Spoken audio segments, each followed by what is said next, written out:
Dottoressa Garrido, quanto è importante fare prevenzione e parlare ai giovani della prevenzione? Ma è fondamentale, dopo 2 anni di fermo, diciamo, virale, siamo ritornati con le iniziative di informazione. Oggi, devo essere sincero, è una giornata molto bella perché rivedere gli studenti, guardarli negli occhi e poter spiegare, diciamo, dei concetti fondamentali che sono concetti di prevenzione è certamente qualcosa di importante. Il plauso va a chi ha organizzato questa iniziativa, alla preside che l'ha sposata e ai relatori che insomma cercheranno con parole semplici di spiegare nozioni fondamentali importantissime ai giovani. Quali sono i consigli che lei ci dà? Ma i consigli per quanto mi concerne sono quelli relativi alla stagione estiva, siamo prossimi ormai all'esposizione solare e quindi daremo ai giovani i consigli per esporsi al sole senza rischiare la pelle. Allora, il contributo qui sarà sull'alimentazione, in particolar modo faremo capire come la prevenzione, proprio perché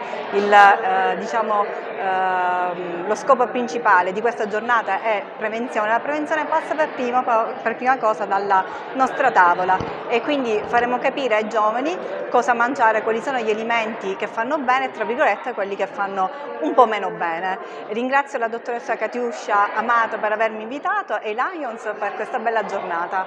Il Lions Club Agrigento Chiaramonte promuove una giornata dedicata alla prevenzione, incontra gli studenti per parlare appunto dell'importanza. Oggi parliamo del progetto Martina. Il progetto Martina è un progetto voluto da tutti i Lions a livello nazionale per la prevenzione dei tumori, perché purtroppo i ragazzi a questa età magari pensano ad altro anziché alla propria salute e alla prevenzione.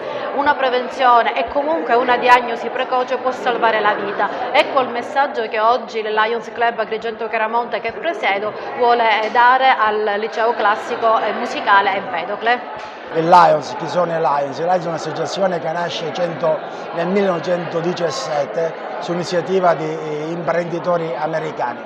Principalmente si occupano di 5 aree globali, dalla vista alla fame, al diabete, al cancro pediatrico e all'ambiente.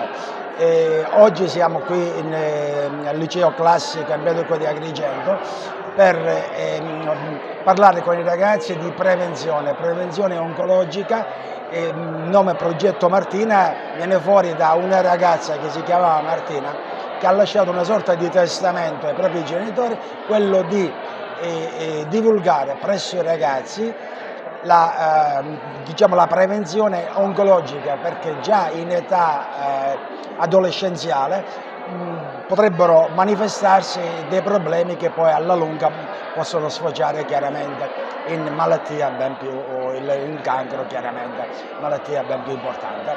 E quindi lo scopo nostro è quello di educare i ragazzi a fare prevenzione, a sani stili di vita, per evitare, attraverso infatti un sano stile di vita e una prevenzione ecologica, evitare conseguenze di una certa gravità.